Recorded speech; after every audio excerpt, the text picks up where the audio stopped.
पद्धतीनं इथल्या प्रकाशकाला धमकी दिली, कसं बघता या? कारण लोकप्रतिनिधी आहे, अशा पद्धतीची भाषा आपण देखील पाहिलं असेल, वाचलं असेल. जनता ते काही सहन करणार नाही आणि कोणाच्या बद्दल काय बोलायचं त्यांना समजायला पाहिजे.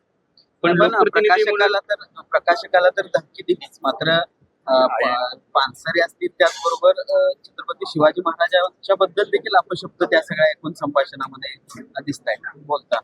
सरकारनं तातडीने कारवाई करावी असं वाटते का?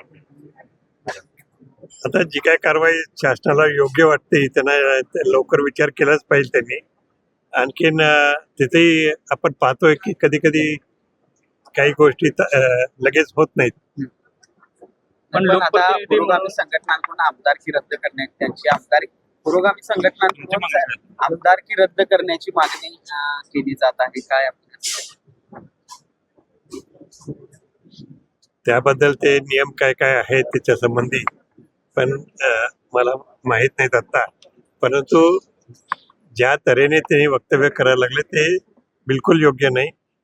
आणखीन तिकडे त्याच्याकडे लक्ष जनताच देईल.